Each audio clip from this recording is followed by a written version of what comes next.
الله الرحمن الرحيم الحمد لله رب العالمين والصلاة والسلام على أشرف الأنبياء والمرسلين وعلى آله وصحبه أجمعين سبحانك لا علم لنا إلا ما علمتنا إنك أنت العليم الحكيم رب اشرح لي صدري ويسر لي أمري واحلل عقدة من لساني فإن أصدق الحديث كتاب الله وخير الهدي هدي محمد صلى الله عليه وسلم وشر الأمور محدثاتها وكل محدثة بدعة وكل بدعة ضلالة وكل ضلالة في النار. Alhamdulillah, setelah 5 bulan last pengajian kita bulan 2 lah, bulan 3 kita tak sempat untuk buat kuliah. Jadi selepas 4 bulan, 5 bulan kita dipertemukan sebenarnya Allah Ta'ala di halangan pandemik COVID-19. Alhamdulillah, kita di antara negara-negara yang cepat pulih daripada serangan wabak ni. Namun kita tidak pulih sepenuhnya. Sehari dua ni naik balik kes. Kita minta kepada Allah Ta'ala mudah-mudahan tidak terus naik, tidak terus merebak jangkitan tadi. Mudah-mudahan dengan berkat usaha para liners dan dengan berkat doa-doa orang soleh di kalangan kita, ya, kita nampak mungkin di sana yang terhadapan dalam memerangi wabak ini ialah para petugas kesihatan, doktor-doktor, nurse, para askar, polis, APM dan sebagainya. Namun di sana ada golongan yang tidak nampak secara zahir, tapi mereka ini bangkit tengah malam munajat kepada Allah Ta'ala, meminta daripada Tuhan Rabbul Jalil supaya Tuhan angkatkan balik musibah ini dari kita. Sebab itu tuan-tuan, dalam hidup kita ni, kalau kita tu tak berapa nak jadi soleh, at least kita carilah kawan-kawan yang soleh. Kalau kita tu tak berapa nak alim, kita carilah kawan-kawan yang ada ilmu. Mudah-mudahan berjangkit juga perangai berilmu, perangai alim tu, amal soleh tu jangkit juga dengan kita.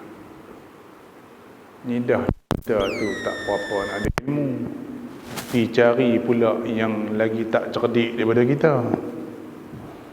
Dahlah kita tu semayang pun sekali-sekala, kita cari pula kawan tak semayang langsung, lagi tak. Bila kita pergi cari kawan-kawan yang macam tu, kita rasa kita selesa. Bila orang tegur kita, "Yop, lama tak mari masjid." "Awak ada juga mari ustaz." "Ada orang tak pergi langsung." Dia bagi cakap. Sebab apa? Sebab dia compare diri dia dengan orang yang tak semayang langsung. Itulah. Itu sebab tu kita dalam bab agama, kita cari tengok yang atas. Dalam bab agama, dalam bab ilmu, dalam bab amal soleh, kita cari orang atas pada kita, supaya kita rasa kita tu kurang amal, kita rasa kita tu kurang ilmu.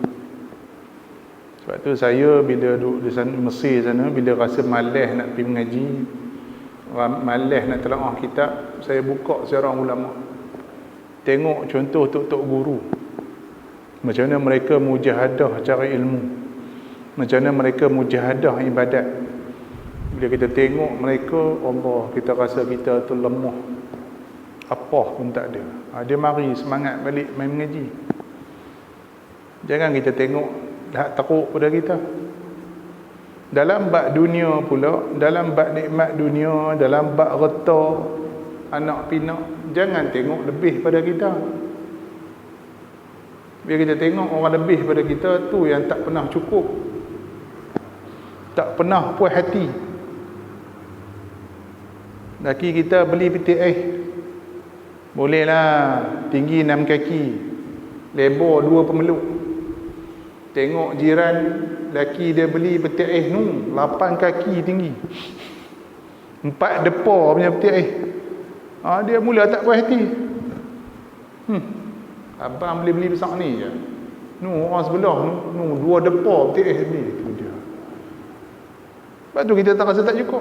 Cuba perhati kawan tu ni, macam ni tadi hujan lebat, kita alhamdulillah ada rumah tak tirih masuk di air, tak macam cerita Piramli penarik beca.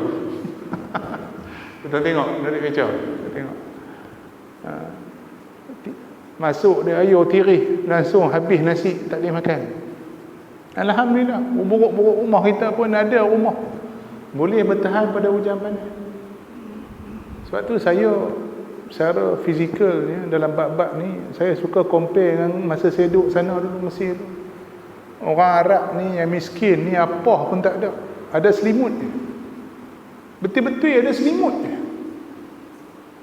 apa benda pun tak ada. Dia bangkit pagi cari kerja betul-betul untuk boleh makan. Sagi malam dia duduk selimut dia, tidur bawah jambatan. Itulah hidup dia, boleh hidup. Kita yang alhamdulillah ada rumah ni, masih kita tak syukur pada Allah Ta'ala tu, saya pelik. Masih kita nak compare laki kita dengan laki orang lain. Kita nak compare gaji kita dengan gaji orang lain. Kita nak compare nikmat kita dapat dengan nikmat orang lain. Kenapa kita tak tengok orang yang lebih teruk daripada kita, lapang perut kita, insya-Allah. Jadi tuan-tuan, di sana ada orang-orang soleh. Saya yakin ada tutup guru kita, pak-pak lebay kita, tuan-tuan haji kita yang bangkit tengah malam munajat kepada Allah Ta'ala. Sebab tu tuan-tuan, kita dah tak berapa ada ilmu, dah tak berapa nak ada amalan. Jangan sesekali kita cerca orang soleh. Jangan sesekali mulut kita gatai pi maki tok-tok guru. Boleh jadi dengan cinta pada orang soleh itu syafaat untuk kita masuk syurga Allah. Boleh jadi dengan kita cinta pada tutup guru tadi jadi syafaat pada kita untuk lepas daripada azab pada mahsyar. Tak tahu kita tok guru mana yang boleh selamat kita. Tak tahu kita orang soleh mana yang boleh support kita daripada mahsyar itu. Tak tahu. So selagi boleh di dunia ini, carilah juga kawan-kawan yang soleh. Contohilah mereka. Sebab tu Imam Syafi'i rahimahullah, bila beliau berpindah ke Mesir, dia akan ikuti majlis-majlis yang dibuat oleh Sayyidah Nafisah, cicit Rasulullah SAW, yang dibuang daripada Hijaz, akhirnya bawa diri lari ke Mesir. Yang masa itu orang Mesir sangat menyanjung tinggi ahli bait Rasulullah. Maka Imam Syafi'i bila datang ke Mesir, maka dia tidak, kalau ada peluang dia tak mengajar sebagainya, dia akan curi-curi masa. Mana ada masa Imam Syafi'i sibuk mengajar, curi-curi masa akan duduk dalam halaqah zikir dengan para zuhad, para abid yang duduk bersama dengan Sayyidah Nafisah membuat halaqah zikir, wirid dan sebagainya. Sampai terbit kata-kata dari Imam Syafi'i, uhibbus salihin wa lastu minhum. Aku kasih kepada orang soleh, tapi aku tak termasuk pun dalam orang soleh. Dia kata dia tak soleh lagi, ya, duk tahajud daripada isyak sampai subuh tak soleh ni, tak buat maksiat langsung, masih tak soleh lagi. Baca Quran khatam sehari sekali pun tak mampu soleh lagi. Kita baru khatam setahun sekali, riuh satu kampung, buh dalam Facebook, alhamdulillah khatam tahun ni, setahun sekali khatam, riuh. Imam Syafi'i khatam sehari sekali. Ahmad bin Hanbal tahajud malam-malam khatam Quran. Kita Allahu Akbar kabira. Sebab tu tuan-tuan, dahlah kita tu kaki maksiat, kita tu bukan orang soleh. Jangan sekali-kali timbul dalam hati kita ada rasa tak seronok dengan pak-pak lebay. Ini saya pesan sungguh-sungguh. Nak marah ke, nak kecil hati ke, tanya dia balik. Kita marah tu pasal apa? Oh, pasal pak lebay tegur kita, pasal dah lama tak pergi masjid. Betul ya lah. Betul lah dia tegur tu tak pergi masjid, kena tegur. Kita nak marah sama. Contoh pergi jumpa doktor. Cik-cik doktor kata, pakcik, kecil manis naik, darah tinggi naik, kolesterol naik. Pakcik, jangan makan gula banyak, kurangkan makan gula, kurangkan makan nasi. Durian ni jangan duk pulun sangat. Ya, ni nak korban ni pulun makan kambing, pulun makan lembu, daging, sup hirup serung. Tak dan 2 minggu kena stroke, na'udzubillah. Doktor besar, doktor tegur kita. Kita marah doktor? Tak, kita marah tak doktor? Tak. Pasal apa? Sebab dia cakap tu betul. Kita tahu yang doktor cakap tu betul. Doktor nasihat tu supaya kita tu jangan jadi sakit. Kita tak marah doktor. Terima kasih lagi cakap. Bagi duit lagi kat doktor. Pak lebay ni tadi tegur kita supaya jangan kita tu jejak pun dalam neraka Allah. Boleh kita marah pak lebay tadi. Pak lebay ni ajak kita masuk syurga Allah Ta'ala yang jauh lebih nikmat daripada seluruh isi dunia ni. Kenapa kita nak marah mereka? Pak lebay tu tak minta duit pun kat kita. Nasihat elok-elok. Kita semayang tak betul, cara kita baca Fatihah tak betul, cara kita rukuk tak kena, amalan kita buat tak kena ikut agama, kita marah balik pak ustaz, pak lebay. Pelik bin ajaib tu, tapi itulah yang benar-benar berlaku, tuan-tuan. Jadi mudah-mudahan kita termasuk dalam kata-kata Imam Syafi'i tadi, uhibbus salihin, aku kasih pada orang soleh, walastu minhum, kata Syafi'i, tapi aku tak termasuk pun di kalangan mereka. Begitu sekali tingginya penghormatan Imam Syafi'i kepada orang-orang yang ibadat. Mudah-mudahan kita juga diberikan kasih sayang kepada orang pak lebay yang di ibadat ini, supaya apa? Supaya timbul rasa cinta kita pada agama Allah. Sebab dia macam tu. Macam kita minat bola. Macam mana orang minat bola ni boleh minat pemain bola? Sebab dia minat bola. Bila dia minat bola, dia minat pemain bola. Dia kenal bola tu ada berapa jenis. Boot bola berapa jenis. Kelab Eropah ni mana yang level 1, level 2, level 3 dia tahu. Sagi player ni kena buang pasal apa, player ni kena denda pasal apa. Sebab dia cinta pada bola tadi, maka semua cerita pasal bola dia tahu. Jadi kita nak boleh cinta pada agama ni, antara syarat dia kita cintakan orang-orang agama tadi. Siapa dia? Orang soleh, tok-tok guru, ulama-ulama, sahabat-sahabat Nabi, para tabi'in. Baca ni duk saja PKP ni, duk tulis tu boring. Aku duk tengok, aku naik menyampah, duk tulis dalam WhatsApp status, boringnya tak boleh keluar, boringnya tak boleh lepak kedai mamak, boringnya tak boleh pergi lepak. Tak ada seorang pun tulis boringnya tak boleh pergi masjid. Tak ada.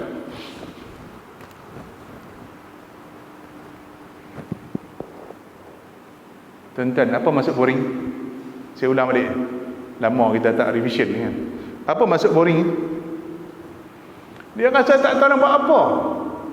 Tuan-tuan, orang yang up status dia boring, status Facebook dia boring ni, orang ni dia tak tahu nak buat apa dalam hidup. Masa bila kita tak boring, bang? Nak tanya. Masa bila kita, kalau boleh up status masa tu kita tak boring, masa bila? Masa Israel nak cabut nyawa kita besok. Ya, wa anfiqu mimma razaqnakum min qabli an ya'ti ahadakumul maut.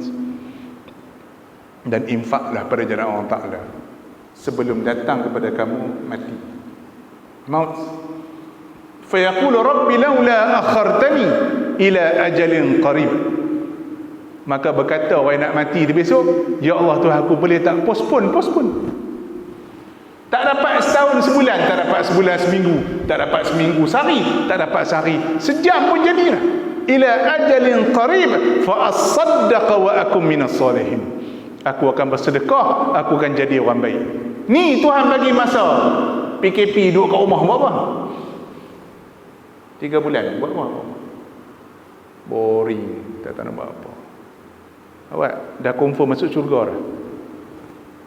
Dah confirm masuk syurga ke? Yang boring-boring ni confirm masuk syurga ke? Dapat tiket nombor berapa?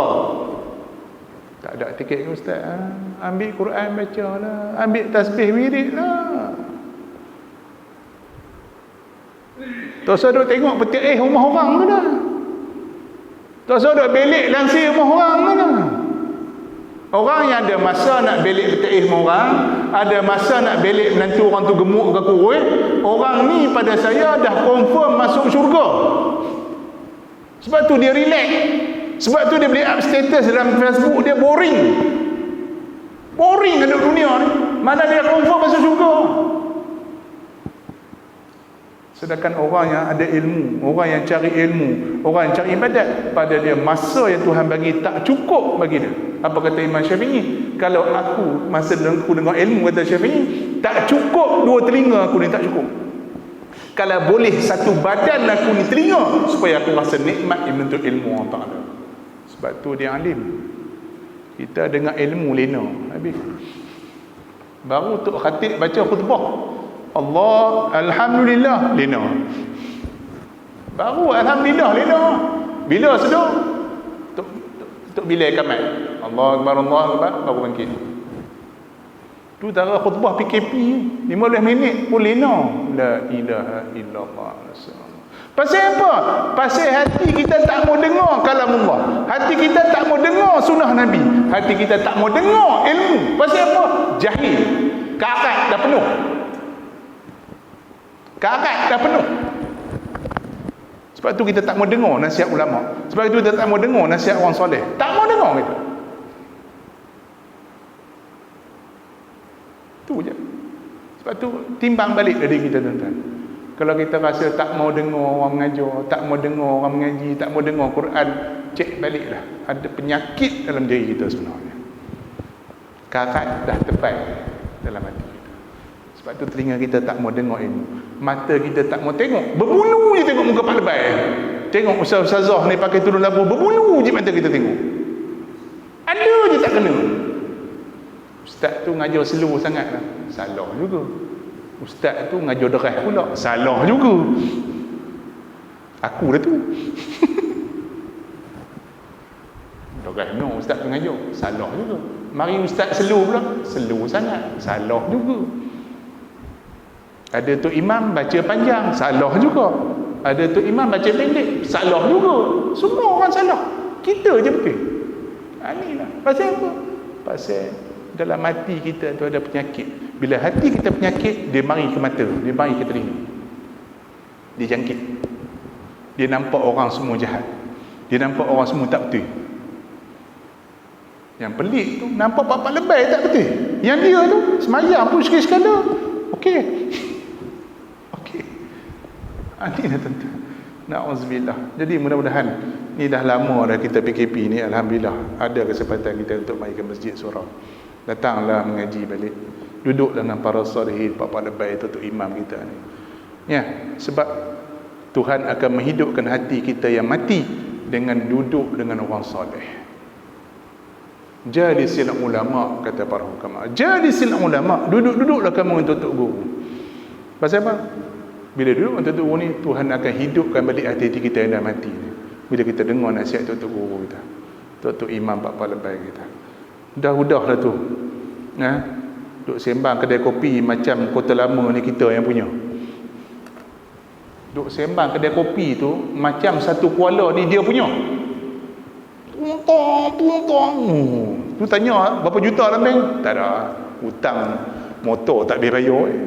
Itu sembang deras pasal apa? Pasal apa sembang deras nak tunjuk hebat. Tu tanda hati kita penyakit. Tanda hati kita penyakit tu. Ya, sebab kita tak tawaduk, tak khusyuk pada Allah Ta'ala. Baik, dan topik sebenarnya kita akan masuk hadis makbul. Hadis-hadis yang diterima. Kita sebut balik, revision balik itu. Bila Rasulullah wafat, para sahabat menjadi amanah. Kita faham khalifah ni yang menggantikan Nabi dalam konteks pemerintahan. Abu Bakar, Umar, Osman, Ali, Muawiyah dan sebagainya. Ya, itu ya sahabat Muawiyah last yang jadi khalifah. Lepas tu anak dia bukan lagi khalifah tabi'in begitu sebenarnya. Ya, itu kita faham macam tu. Sebenarnya dalam konteks ilmu, bila Rasulullah wafat, para sahabat menggantikan Nabi dalam konteks menyampaikan ilmu pada masyarakat. Maka ada sahabat yang tetap ada di Madinah, ada sahabat yang ada di Mekah, ada sahabat yang pergi ke Yaman, ada sahabat yang pergi ke Mesir, ada sahabat yang pergi ke Baghdad dan sebagainya untuk menyampaikan ilmu. Maka kita pegang pada satu hadis Nabi SAW yang jelas, hadis sahih yang Nabi sebut, ashabi kan nujum, sahabat aku macam bintang, ayyuhum iqtadaitum, yang mana juga yang kamu ikut, ihtadaitum, kamu akan dapat hidayah. Pendek hadis Nabi itu. Kalam Nabi ni tak macam kita sembang derah panjang, satu apa tak ada faedah. Hadis Nabi ni tak panjang pun biasanya. Adalah 2-3 hadis yang panjang, tapi biasanya hadis Nabi pendek-pendek. Sebab kalam Nabi ni utitu jawami'al kalim, kata Rasulullah. Aku diberikan jawami', satu kalam yang jawami', mana cakap tu pendek tapi maknanya luas. Bila Nabi kata ashabi kan nujum, sahabatku macam bintang, maka ulama hurai. Ulama yang hurai, kita tak ada masa nak hurai pun, sibuk main game, sibuk main Facebook, mana ada masa tengok hadis Nabi. Tak ada.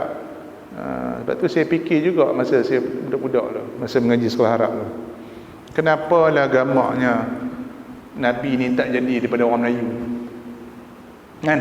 Saya terfikir juga, kalau Nabi ni orang Melayu kan senang, hadis Nabi dalam bahasa Melayu, Quran bahasa Melayu, senang. Saya pun fikir balik, lama-lama mengaji-mengaji, fikir balik, betul lah, mujurlah Quran turun bahasa Arab, mujurlah sahabat Nabi majoriti yang orang Arab, tabi'in pun ramai orang Arab, mujur. Dan orang Parsi, orang adalah orang-orang Asia Tengah. Imam Bukhari orang Asia Tengah, Imam Muslim, Imam Tirmizi orang Asia Tengah, Imam Daruqutni orang Asia Tengah.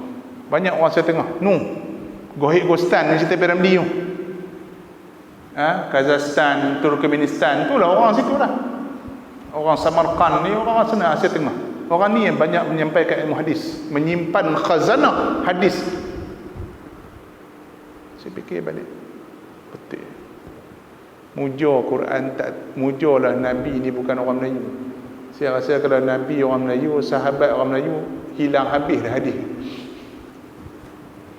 hilang habis. Pasal apa? Tuan-tuan pergi kedai makan, minta maaf, pergi kedai makan tadi pergi makan kedai, bang minum apa? Ni slow, boleh ha? Ni slow apa? Ni slow panas. Sekejap lagi patah balik. Ni slow panas ha? Panas. Main ni slow dah 2 kali tanya, tulis main lain juga.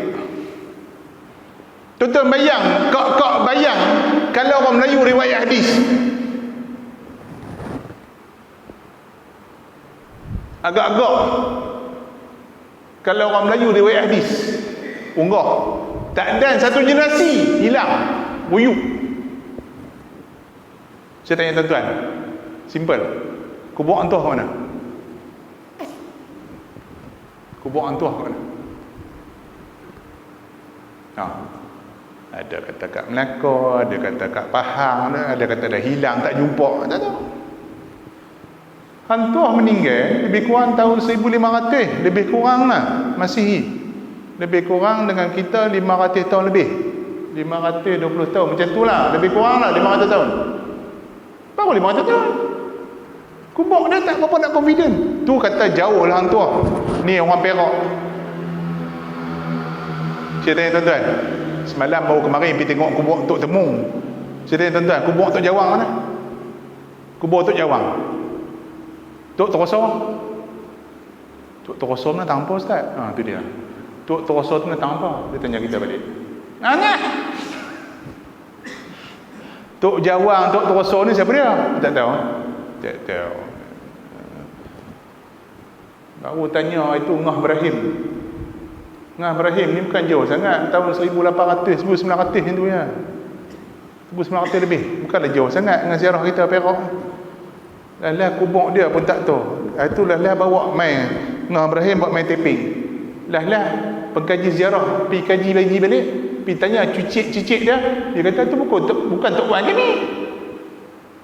Tu bukan kubur tok wan kami. Lah kubur siapa dia bawa angkut pi ke taping tu pun tak tahu. Tak Cina mana dia angkut pi kata Ngah Ibrahim nanti pi. Baru tak sampai 100 tahun dah tak boleh nak cek. Tuan-tuan, Imam Syafi'i meninggal 1200 tahun. Ada kubur dekat Mesir. 1200 tahun tu ada kubur dekat Mesir. Tulisan tangan dia ada.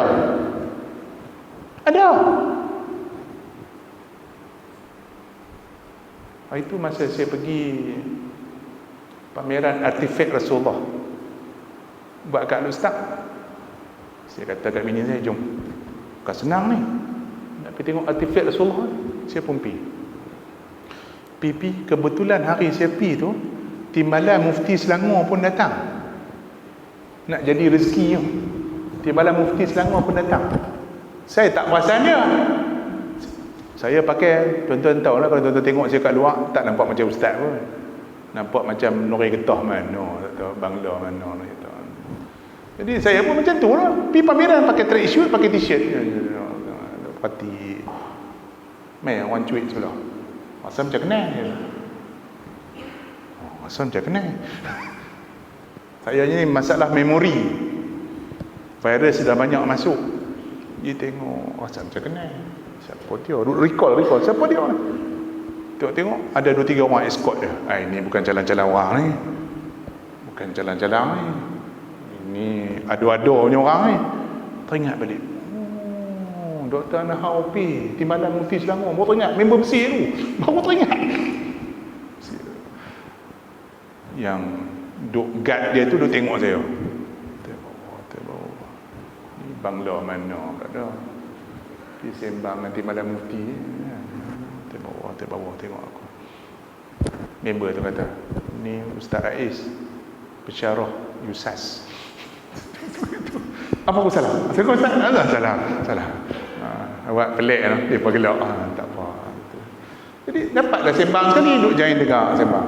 Jadi pergi satu artifak tu, kasut Nabi yang orang duk pakai macam capai tu kan, yang buh atas kepala piah tu.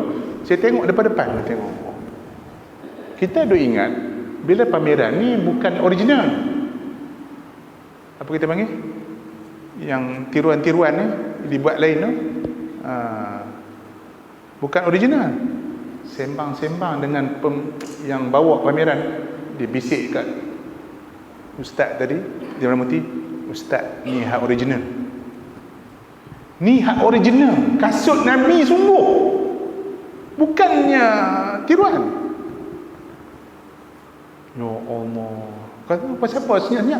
Kalau kami beritahu original, mampu kena curi je, lebuh. Memang kami buat pada Turki. Osmaniyah simpan kasut original. Kami pun tengok saiz dia. Okey. Kami pun sembang. Agak-agak dengan besar kasut ni, berapa tinggi Nabi SAW? Batang tubuh Nabi tu tinggi dia berapa? Dia pun kata mengikut kajian kami, dengan saiz kasut ni, tinggi Nabi paling kurang 7 kaki. Paling kurang 7,5 kaki tinggi Rasulullah. Tinggi. So bila kata Nabi tinggi macam tu, apa saya bayang bang? Umar tinggi mana? Sayyidina Umar tinggi mana? Sebab kalau beratur sahabat Nabi ni, Umar yang paling besar, yang paling tinggi, yang paling gagah. Sebab tu kepala Samsing. Kalau kepala Samsing ketut, Samsing tak ekor. Memang besar tinggi. Saya tanya, kalau tinggi Nabi macam ni, tinggi Umar berapa? 8,5 kaki. Dia patut lempang unta mampu 8,5 kaki. Kita orang Melayu ni 5,6 kaki kira tinggi dah. Sebab tu saya duduk Mesir seronok. Pasal apa? Tak rasa besar. Pasal sedang-sedang.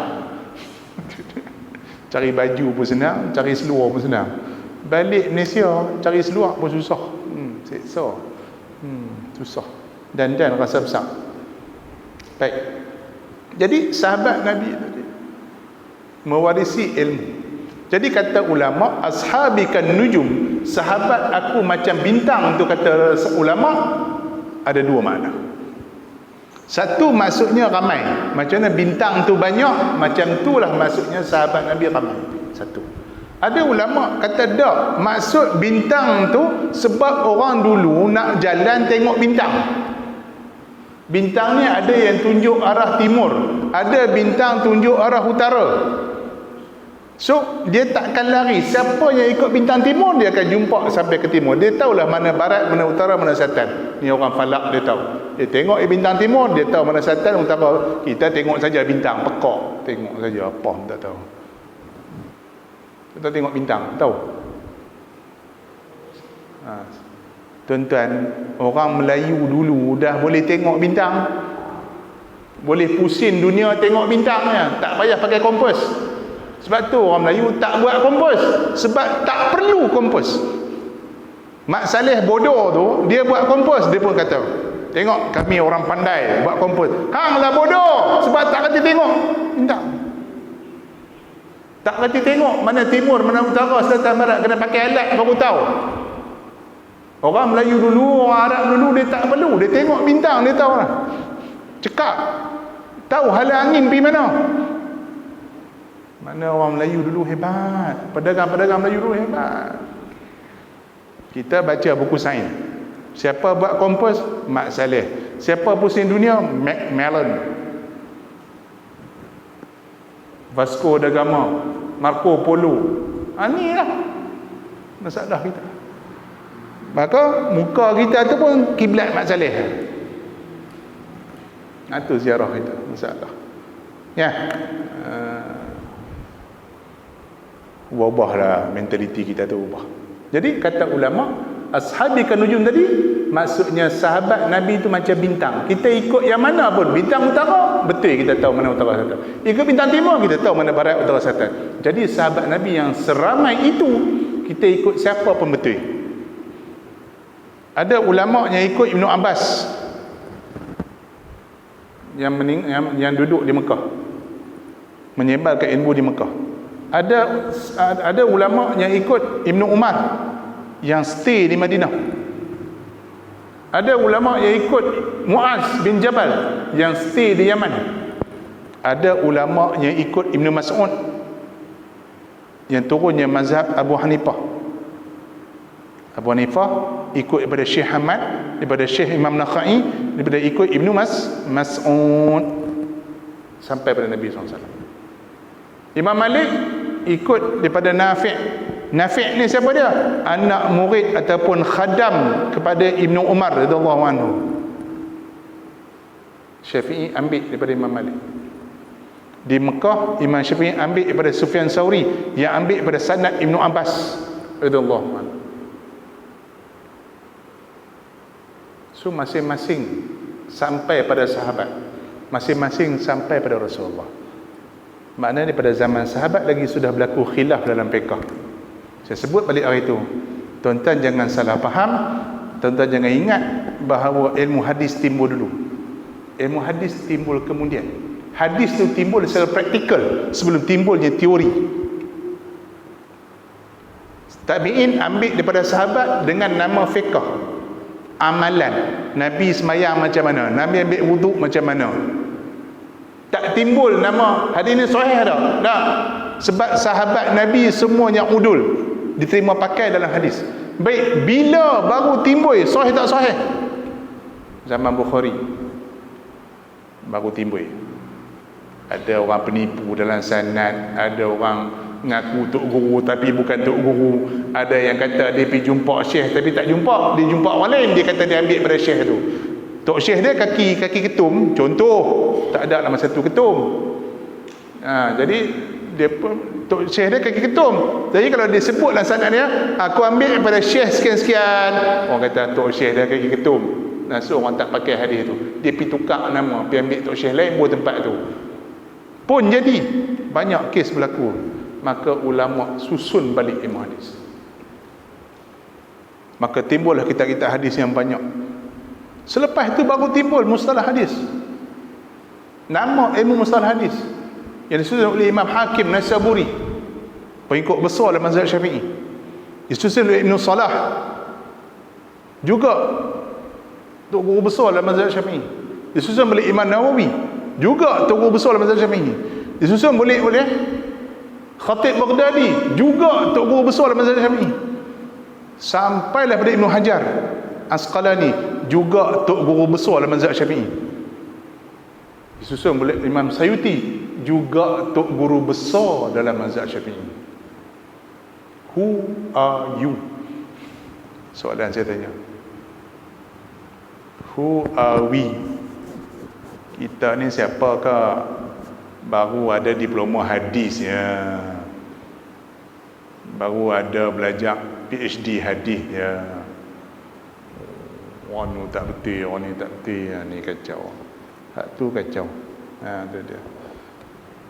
Ya, ulama ni ingat satu falsafah hadis. Ulama ni selagi boleh jumpa satu hadis, nak beramal dengan hadis. Tu prinsip ulama hadis. Dijumpa satu hadis, ada orang kata hadis sahih, dhaif. Dijumpa satu hadis, matan lebih kurang, orang kata dia dhaif. Dia pergi cari sanad lain. Ada tak sanad riwayat daripada orang lain yang boleh kata hadis tu sahih? Ada, dia ambil. Itu disiplin ulama hadis. Dia pergi korek sanad. Kita tak ada dah kedekat nak buat tu tuan. Imam Ibn Salah rahimahullah kata zaman lah tu zaman dia.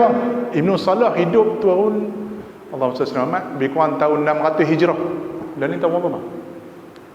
Lah 14 lebih kurang 800 tahun sudah. Ibn Salah meninggal kita 800 tahun sudah. Ibn Salah kata zaman tu pun kita dah tak boleh cek dah sanad, dia kata. Nak cari orang yang boleh cek sanad ni dah susah. Tu kata Imam Salah. Mai kita yang baru mengaji 2-3 hari hadis ni, kita pula komplain Ibn Salah tak betul. Ambil. Tu kita pandai lagi pada mereka lah. Nak kata apa? Maklum dah, ada PhD, ada masters. Imam Syafi'i mana ada master? Kokok dia. Ada. Katok kepala. Kalau diberi PhD pada Bukhari, rasa aku 10 PhD pun lebih. Kalau diberi PhD pada Nawawi, berapa puluh PhD dapat kita pun tak tahu. Itu kena faham. Tradisi ilmu zaman tu berbeza. Faham? Jadi selepas itu baru timbul. So zaman Sufyan Tsauri, zaman Sufyan bin Uyainah, zaman Zuhri, zaman Nafi', hadis ni cemerlang. Saya pernah tanya guru saya rahimahullah, Tuan Guru Hafizullah Maulana Husin. Maulana Husin ni orang Myanmar, duduk Kelantan lama, lari daripada Myanmar duduk Kelantan. Orang Kelantan ni satu PA dia. Bila main orang tempat dia, dia test. Orang Kelantan punya perangai. Test. Baru tahu Maulana ni tu guru. Saja dia test. Ngaji apa? Ngaji agama. Test nahu sikit. Tak. Boleh jawab. Test fiqh sikit. Boleh jawab. Test usul fiqh sikit. Clear. Tanya-tanya mengaji mana? Mengaji dengan anak murid Syekh Zakaria Kandahlawi. Dia ambil itu guru terus. Tu orang Kelantan punya perangai. Orang Perak ni payah tu. Nak cerita pun negeri sendiri. Saya ni orang Jati Perak ke? Daripada Tok Wan belah Pok orang Perak, Tok Wan belah Mak orang Perak. Opah belah Pok orang Perak, Opah belah Mak orang Perak. Tak boleh kata apa. Kerja pun tak keluar dari Perak, mengaji pun tak keluar dari Perak. Tu dia. Beras Perak kan. Tapi bila cerita panggil orang Perak main mengaji ni, sedih. Kita panggil Maulana Husin mai, ada 10 orang mengaji. Kita panggil Syekh Nordin mengajar, ada 10 orang main mengaji. Dah lah mengaji 10 orang, lena 5 orang.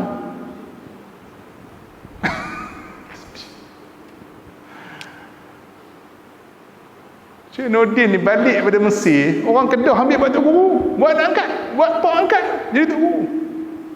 Ada seorang Syekh mari Yusuf tu, Syekh daripada Syria ke Baghdad, tak ingat saya, Syekh Ilyas, Dr. Ilyas, PhD Iraq, bukan PhD UM, PhD Iraq. Dia ngaji insaniah sekarang Ibn Syams. Lama dah dia boring, dia tak suka mengajar ikut silibus, dia nak baca kitab by kitab. So dia resign daripada Ibn Syams. Budak-budak di Ibn Syams tu, orang Kedah ambil dia buat tok guru, buat pondok bagi dia ngajar. Tu dia boleh bagi gaji dia boleh hidup tok guru. Kita nak buat macam tu ke? Minta maaf. Suruh main mengaji kan? Tak main. Allahu akbar kabira. Saya hari tu dapat tahu anak murid kanan Syekh Najib Mut'i tu pun pujuk pergi sembang-sembang. Sembang-sembang dia bercerita, ustaz ni, ustaz kita ni, anak angkat Syekh Najib Mut'i. La haula wala quwwata illa billah. Saya marah dia, awak tak bagi tahu aku awal. Ustaz kenal ke? Munasabah tak kenal Najib Mut'i. Mufti Mesir dulu. Bukan Mufti Kuala. Aku kenal lah.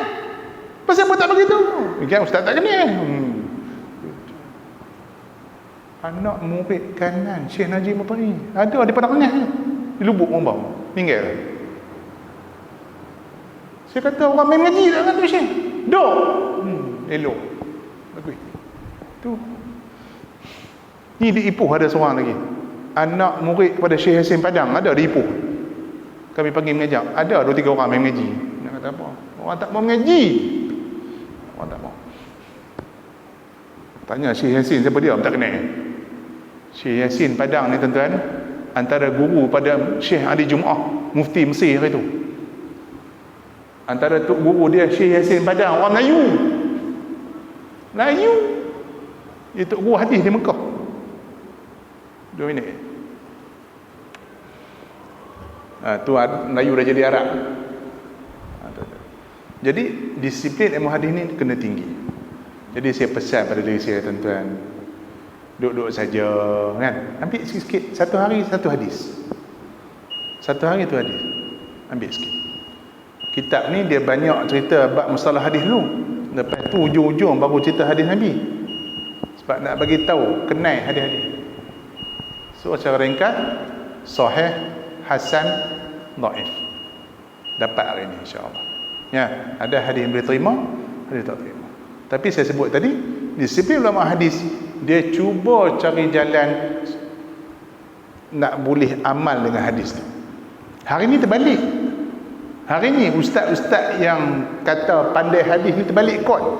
Dia cari jalan nak bagi tak ramai dengan hadis.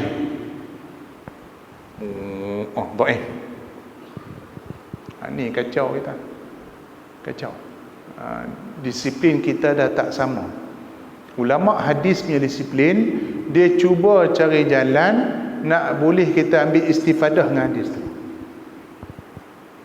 Sebab bab dhaif ke tak dhaif ke, itu ijtihad ulama. Ijtihad. Contohlah saya nak kata tuan-tuan, saya nak ambil hadis daripada Syekh Pak Lebay tu. Saya perhati Pak Lebay.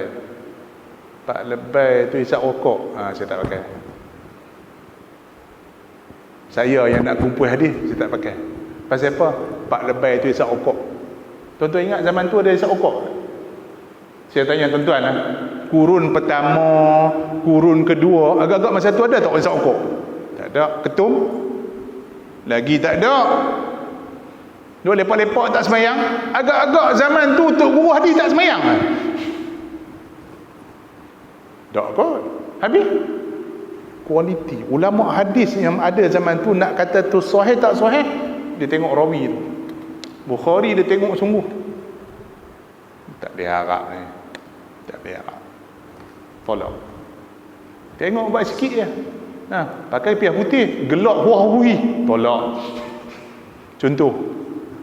Habis tu, adakah dengan sebab itu hadis itu sahih, dhaif? Maka timbul balik perbahasan ulama dalam mustalah hadis. Ya, maka ulama mustalah hadis buat keluar satu kesimpulan yang dia kata sahih tak sahih itu ijtihad ulama hadis.